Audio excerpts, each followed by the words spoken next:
Hi, I'm Mary, and if you're a single Christian woman over the age of 40, you love God, but maybe you just don't love being single, this is for you. So I want to talk today about why moving too fast is frequently going to lead to heartbreak. Isn't it amazing how when we meet somebody, we believe magically that we have ESP? We just know they're the one. Like you couldn't see whatever coming, but all of a sudden you know this guy is the one. And he's different. I just know. When you know, you know. And okay, one of my guilty pleasures is I like to watch 90 Day Fiancé. And that's where someone meets an international person and they come to the United States and they get what's called a K-1 visa. And 90 days from when they land, they have to either get married or the person has to go back to their country. And one thing they don't talk a lot about on that show is that when you bring someone over here and you are their legal sponsor in the United States, you have to sign something that says you are going to be financially responsible for them for 10 years so that they don't go on government assistance. And so whether or not you get married, if you get married and then you get divorced, 10 years, you are going to be financially responsible for them. And, I love watching that show. It is just a train wreck. Because you hear the folks saying things like, it's just different. I just met my soulmate. And when you know, and it's just the right thing. And they bring these people over. And, I think a lot of times the person who's coming from the other country, like they are caught up in this too. They believe that it's their soulmate and it's the right thing. And, some people I'm sure have some hidden agendas other than coming here for a relationship, but I'm not going to judge that right now. But they bring these people over and they introduce them to their families and their children, and they move them into their house, and all of this is like, oh, I just know. When you know. And actually the truth is you don't know anything. Your brain is being hijacked by chemicals. So when you meet somebody and you're excited about them, which is good, you need that. You need chemistry. Your brain gets this rush of dopamine, which is the feel good. That's why, like, when you're in love with someone, you don't sleep, you have all this energy. Well, that's the cocktail of chemicals that your brain is on. Dopamine is one of them. The other one is oxytocin. That's the bonding hormone. And particularly, ladies, if you get sexually involved with a man, you are very bonded to him just chemically. That's going to cloud your judgment. Okay, that would be like making a major life decision while you're high on drugs, okay, or if you're drunk. And people will say, like, I just know, we just click, we just are meant to be. Well, and I had a friend of mine one time tell me he got engaged and he was like, well, I just figured we'd go ahead and get engaged and then get to know each other. I'm like, what kind of, hello? That is out of order. You should get to know the person and then determine if you have the building blocks for a future. Because here's the other thing. Women, we believe like, this is the man for me. This is my soulmate. This is my Boaz. And he's saying all the things and you're saying all the things. And you really believe, you're swept up in it. And you might make decisions to act in a way that is not good for you. So we've all done it. We've gotten caught up and we start, we get sexually involved, or we start letting this man into areas of our life. And then when you start to see the real them and they start to see the real you and it starts to fall apart, now the stakes are high because you've gotten yourself physically and sexually involved with this man. You might have tangled up your finances. You might have quit your job. You may have moved. You may have exposed your children to him, and now their hearts and minds are going to be affected. So when, that chemistry, it's important, in my opinion, and you need it. You need to have that excitement and optimism and rush of emotion. That's part of what helps you connect in the beginning, but it's not going to last forever. And unfortunately, a lot of people get very addicted to that emotional rush. And when that wears off, that's when they think the relationship isn't what I thought, and they're looking for the next high. So unfortunately, your brain is so, like I said, you're so coked up on all of these chemicals that your brain can't make a good decision. I've heard it said that if it's a good decision today, it'll be a good decision tomorrow.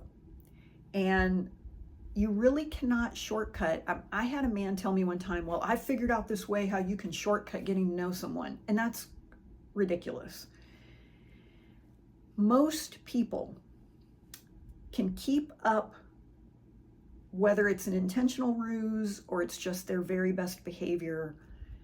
Most people cannot sustain that for longer than 90 days. That is why most companies have a 90-day probation period, because they know by the time you hit day 90, they're seeing the real you, and you're seeing the real company, and you're probably making a decision if that's the right fit for you, and then they can make a decision if you're the right fit for them. So that first 3 months, it's very critical to have some checks in place to protect yourself and to protect the other person and to protect everyone else in your life. I know for me, when I've been involved with someone, and it's like I get everybody in my life all excited, and then it doesn't work out, and I have to explain to everybody in my life. And there have been times where the end of a relationship had other consequences for me that I would be in this drama of the end of the relationship, and other people in my life would be caught up in that drama. And that's really an unfair thing to do to other people. And when I say protecting the other person, if you're all excited and you're just think like, this is my dream guy, and then you're acting in a certain way, and then let's say on day 92 you decide he's not the guy for me, but now he's all invested as well, and now on day 92 you're like, well, I don't know, then he's even more invested and you're changing your mind. And a lot of times what happens in that first 3 months, we think the way that the other person acts, that's how they are. And let's say after that 90-day period is over, they start to act like the real them, and you think they've changed. And I just need to do some things to get it back to how it was in the beginning. But you can't do that, because how it was in the beginning wasn't real, okay? They're probably not going to want to talk on the phone for 3 hours a day. You shouldn't be doing that anyway. You're not going to be excited to see them maybe all the time. Trying to recreate the way things were in the beginning is frustrating and heartbreaking because it wasn't real. It's fun. I mean, you should enjoy it, but you should also realize that this isn't real life. It's the same as if you went to Disney World and you were like, this is amazing, I love it here, this is so great. Going there on vacation is a whole different experience than working there as a full-time employee. And it's the same thing, that initial time of dating and getting to know somebody, it's exciting and everything is good and all their quirks are so cute. and endearing, and that's great. You need that to bond and connect and be motivated to keep getting to know each other. But, you know, if you make decisions based on that, that's like deciding you're going to go work at Disney World because you went on vacation there one time. And chemistry alone won't carry you through a committed relationship. You know, it would be the same as if you said, I went to work at this company and they got a brand new office building, and based on that, I'm going to stay there for the rest of my career. Like, you know, the brand new office building was probably a nice selling point in the beginning, but that's not going to keep you at that company. There's some things you need to look at, like, do I like the work? Do I feel valued? Is there a place for me here? Is this financially a good move for me? You wouldn't base your decision on whether or not to stay based on this new building is great, because the new building will age. In the same way that the chemistry will change in a relationship and possibly fade in a way, but it'll grow and develop in other ways. And that's normal. It doesn't mean that something has gone wrong in the relationship. In marketing, we call this the it's a brand loyalty continuum. Okay, and the way I teach it to my students is, when you're selling a product, a brand, the natural evolution of the relationship with the customer is know, like, trust. The customer gets to know your brand. Okay, like Keurig. Like, yeah, I've heard of Keurig. Yeah, I've heard good things. Yeah, maybe I'd like to get a Keurig. And then they get the Keurig and they use it and they're like, you know, I like it. And every time I use a Keurig, I really like it. And I've gone to my friend's house and they don't have a Keurig and they have something else and I don't like it. And that like develops into trust, where the customer starts to say, you know what, if it's Keurig, I'm in. And you cannot skip steps. And the same is true in our personal relationships. And a lot of times we want to skip from, I met you, to you're my soulmate. And you don't know anything about that person. And honestly, you don't even really know if you like them, because what you really like is the way you're feeling in the beginning. And that may not really have a lot to do with who they are in terms of their personality. And a lot of times, you know, we think because we're having all these emotions and it's fun and it seems like we're getting along, we think that means we're compatible. And when things move really quickly, it feels exciting and romantic. And, you know, we see lots of stories and books and fiction and movies and TV shows where things like that happen, and it seems like it works out. But that speed creates a false certainty. I've heard people say you shouldn't get married until you've seen the other person with the flu. An old-fashioned, old-timey piece of advice was, you should spend 4 seasons with the other person: spring, summer, winter, fall. That gives you a chance to see how they are acting in any phase of life. You're probably going to be in flu season. You'll see how they do when it's, final exam time, or they're disappointed about something. How do they handle responsibility? And listen, like I said, for me personally, I believe chemistry is important. I have tried to make relationships work where I didn't have chemistry, because I thought, well, you know, that's just an emotional high. It's really not that important. I need to get to know this person. For me, if I don't have that chemistry, at least in the very beginning, and that excitement, then I'm not really attracted to them.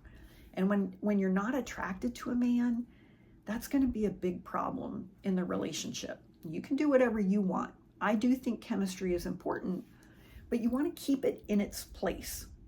To say, like, yeah, chemistry is important, but there's a whole bunch of other things that are also important. I mean, I would say, like, chemistry, 10% of the equation. And now, in the very beginning, it's 100%. But after day 90, it's really going to be about 10%, and you need to look at the other 90% of the relationship that's important to you. And when I've had people say like, well, if you just know it's the right thing, why wait? Well, why not wait? If it's the right thing, why not wait? If it's the right thing and it's important, why wouldn't you wait and build that strong foundation? Are you not worth that? Are they not worth that? If your relationship is so right, give it time and get that nice strong foundation. And you know, a strong relationship, and what I mentioned a moment ago, trust. Okay, so how do you build? What I coach businesses on is, if you're trying to build to a level of trust with a customer, how do you create trust? You create it with consistency. Okay? Nobody says McDonald's is the best hamburger they've ever had in their whole life. But the reason people trust McDonald's, they know what they're going to get. They're not getting the best hamburger ever. They're getting what they expect, what they always get in a certain amount of time for a certain price. Okay, that's why you have a trust for McDonald's. Okay, you trust it's going to be what you expect, quickly and cheap. And that is the same in a relationship. The way you build trust is consistency. How do you see a person's consistency or lack of? It's over time. So you get to know them over time, and you see, how do they treat other people? How do they treat me? How do they handle stress? How do they handle my stress? What are our values? And listen, talk is cheap. I mean, I can tell you all day long that I can take criticism. I'm a team player, but you're not going to really know how I react to criticism until it's like my 1-year evaluation, and you're giving me a list of things I need to do differently. Now we're going to see. You know, in the interview, I can tell you all day long that I'm a team player. I'll do whatever it takes to get the job done. Well, we'll see. When you call me on a Sunday afternoon and tell me I need you to come into work tonight, we'll see how much of a team player I am. And it's over time, and with that consistency, that is how you build that trust. So don't confuse chemistry with consistency. Now, it can be very difficult to have that discernment when you're heartbroken. And, you know, a lot of times when you're hurt and you're wounded, you know, you just want to feel better, and you meet somebody new. I mean, I've been known to say, hey, there's nothing like the next one to help you get over the last one. But the problem with that is that you're just avoiding, and you're in a better place to have a healthy relationship if you are healed. And so beneath this video, or if you're listening to the podcast, it's in the show notes. I put a link to my free training, which is the ABCs of Healing, walks you through how to get over heartbreak. I just want to thank you for watching today, and I hope you have a wonderful rest of your day.